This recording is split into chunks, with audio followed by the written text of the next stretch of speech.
Hello and welcome to day 200 of the Orthodox Study Bible in 1 Year podcast. Today we'll be reading from the first book of Maccabees, chapter 14, verse 25 through chapter 16, verse 24, the Proverbs of Solomon, chapter 3, verses 33 through 38, and Acts, chapter 21, verses 1 through 16. Let us begin with the first book of Maccabees, chapter 14, verse 25. The people heard these words, and they said, "How can we show our gratitude to Simon and his sons? For he, his brothers, and his father's house stood strong and waged war with the enemies of Israel by themselves, and secured her freedom." So they wrote these words on bronze tablets and put them on the pillars on Mount Zion. And this is a copy of what they wrote. On the 18th day of Elul, in the 172nd year, which is the third year of the great high priest Simon in the court of God's people, at the large gathering of the priests and people and the rulers of the nation and the elders of the land, the following was made known to us, since there have often been wars in the country. Simon, the son of Mattathias, priest of the sons of Jorarib, with his brothers, placed themselves at risk and opposed their nation's adversaries, so their sanctuary and the law would be protected, and they honored their nation with great glory. Jonathan also rallied their nation, was made their high priest, and was brought before his people. When their adversaries chose to invade their country and seize their sanctuary, Simon set out to wage war for his country. He spent large amounts of his own money and supplied weapons to the soldiers in his nation's army and paid them wages. Thus he strengthened the cities of Judea and Beth Zur on the boundary of Judea, where the weapons of the enemies were kept, and he established there a garrison of Jews. He also strengthened Joppa by the sea and Gezerah on the boundary of Azotus, where the enemy had previously lived. He moved the Jews there and supplied them with whatever they needed for their welfare. When the people saw Simon's dependability and the glory he was committed to bring to his nation, they chose him as their ruler and high priest. Because he did all these things, and because of the righteousness and good faith he kept toward his nation. In every way he tried to honor his people. Under his rule everything he touched prospered, and he drove out the Gentiles from the land. The men in the city of David in Jerusalem had made a citadel for themselves, from which they went out and defiled the vicinity of the sanctuary and caused great harm to its purity. Then he settled Jews in it and strengthened it for the security of the country and the city, and built up the walls of Jerusalem to greater heights. In light of these accomplishments, King Demetrius established him in the high priesthood. He also made him one of his friends and showed him great honor, for he heard the Jews were called friends, allies, and brothers by the Romans, and that they had received Simon's ambassadors with honor. Thus the Jews and the priests were pleased that Simon should be their ruler and high priest forever, until a faithful prophet should arise. They were also pleased that he should be their governor and take responsibility for the sanctuary and choose workers to meet its needs, and to look after the country, the weapons, and the fortresses. Indeed, they decided he should look after the sanctuary and be obeyed by all, that all the contracts of the nation should be drafted with his signature, and that he should be vested in purple and gold. Now that none of the people or the priests were to be allowed to repeal any of these things, or say anything in opposition to him, or hold an assembly of the people without him, or be clothed in purple, or wear a gold buckle. Anyone who should do anything contrary to these decisions or nullify any of them was to be held liable. All the people resolved that Simon should act according to these decisions of the Jews and priests and the guardian of all. They commanded that this decree be inscribed on bronze tablets and be put in a public place near the sanctuary. Copies were also placed in the treasury, accessible to Simon and his sons.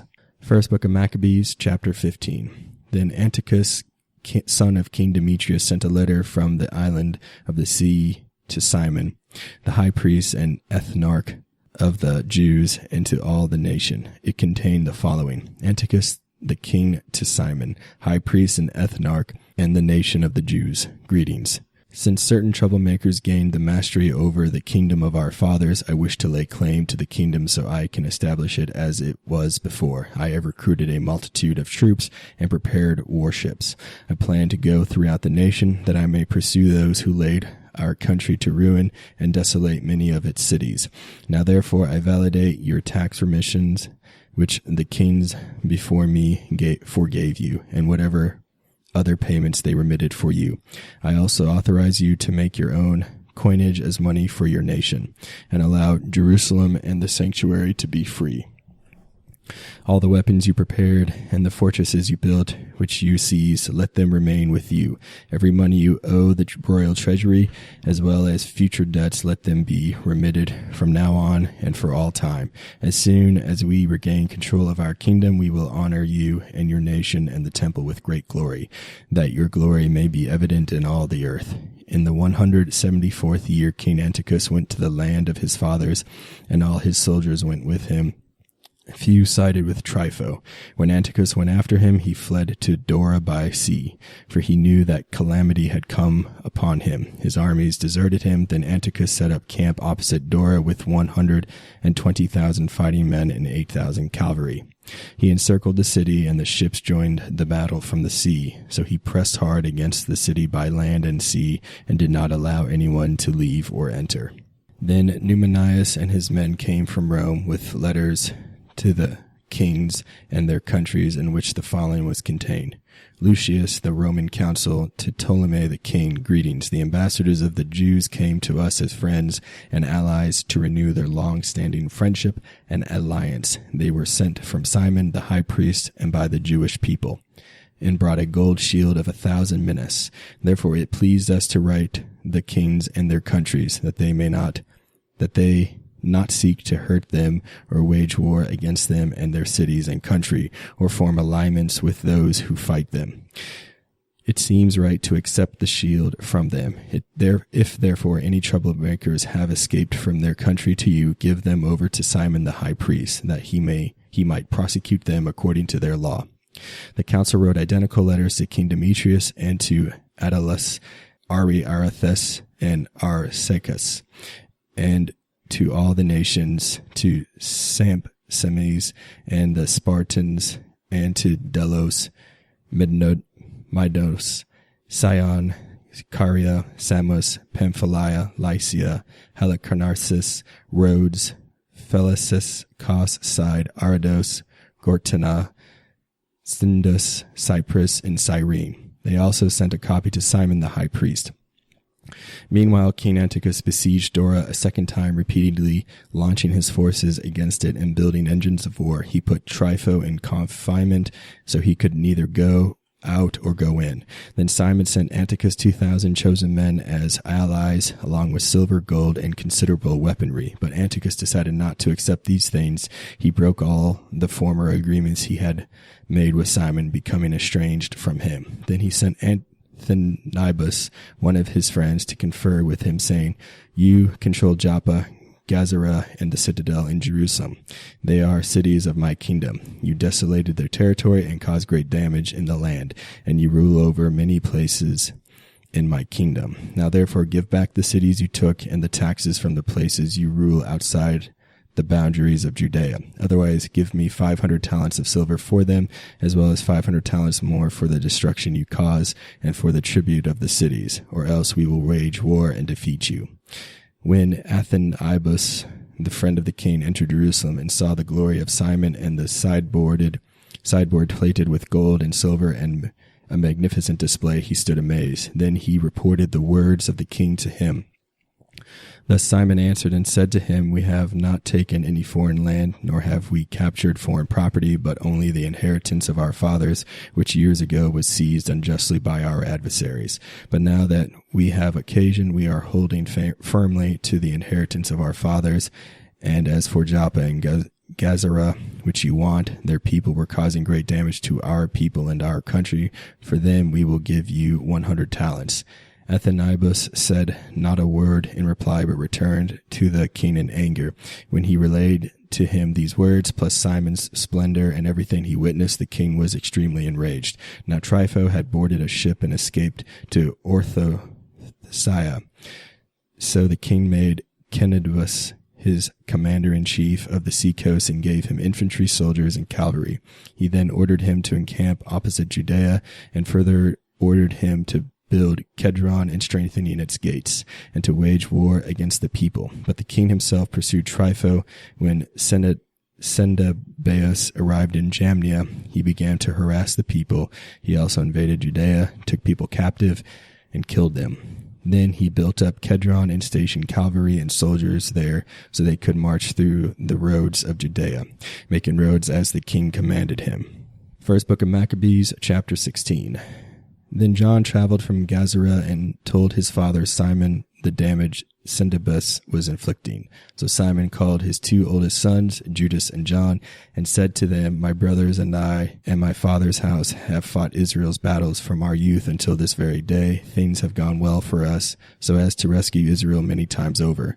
Now I have become old, and you, by his mercy, are men of maturity. Take over my position and my brother's role, and go fight for our country, and may the help sent from heaven be yours." Thus John chose 20,000 fighting men and cavalry from the country. Together they marched toward Sendabeus and encamped overnight in Modian. They arose early, marching to the plain. Behold, a huge army was marching out to meet them, infantry and cavalry, and there was a stream between them. John and his army faced off against them, and when he saw that his troops were afraid to ford the stream, he crossed first. His soldiers saw him and crossed behind him. He then divided up the men, putting the cavalry in the middle of the infantry, for the enemy's cavalry was very large.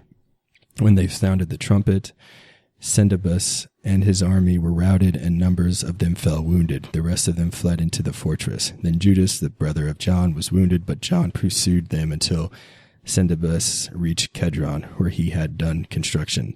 When they ran into the towers in the fields of Azotus, John set them afire, and roughly 2,000 of their men perished. Then he returned to Judea in peace.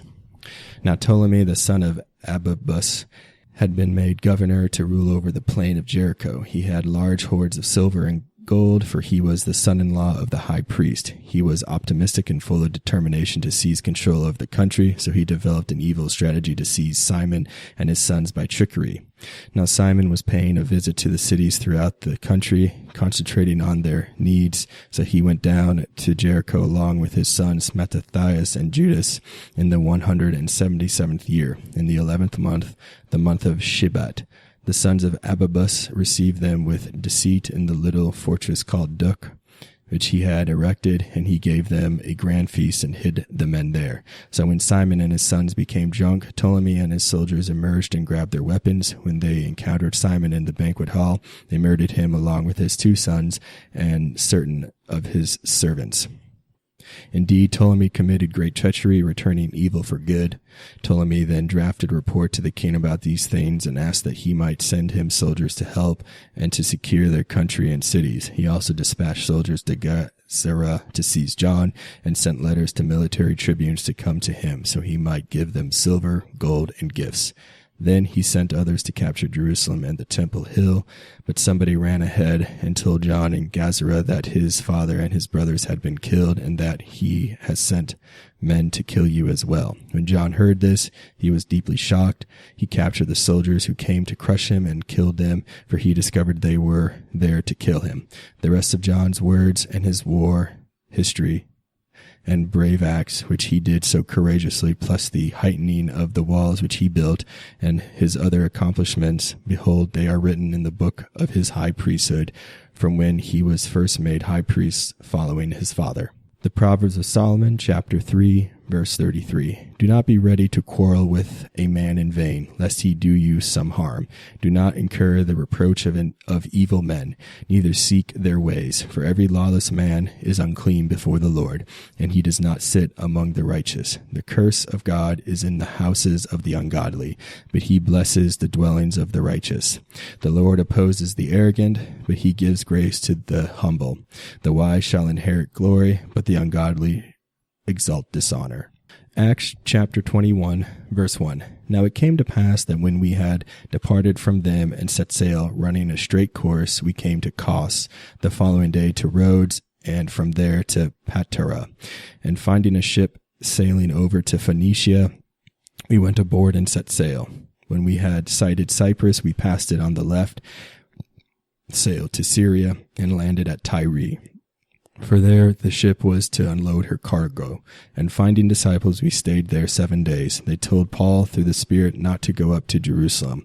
When we had come to the end of those days, we departed and went on our way. And they all accompanied us, with wives and children, till we were out of the city. And we knelt down on the shore and prayed. When we had taken our leave of one another, we boarded the ship, and they returned home. And when we had finished our voyage from Tyre, we came to Ptolemais, greeted the brethren, and stayed with them 1 day. On the next day, we who were Paul's companions departed and came to Caesarea and entered the house of Philip the evangelist. He was one of the 7, and stayed with him. Now this man had 4 virgin daughters who prophesied. And as we stayed many days, a certain prophet named Agabus came down from Judea. When he had come to us, he took Paul's belt, bound his own hands and feet, and said, Thus says the Holy Spirit, so shall the Jews at Jerusalem bind the man who owns this belt, and deliver him into the hands of the Gentiles. Now when we heard these things, both we and those from that place pleaded with him not to go up to Jerusalem. Then Paul answered, What do you mean by weeping and breaking my heart? For I am ready not only to be bound, but also to die at Jerusalem for the name of the Lord Jesus. So when he would not be persuaded, we ceased, saying, The will of the Lord be done. And after those days we packed and went up to Jerusalem. Also some of the disciples from Caesarea went with us and brought with them a certain Manasseh of Cyprus, an early disciple with whom we were to lodge. Thank you for joining me on day 200 of the Orthodox Study Bible in 1 Year podcast. Tune in next time for day 201.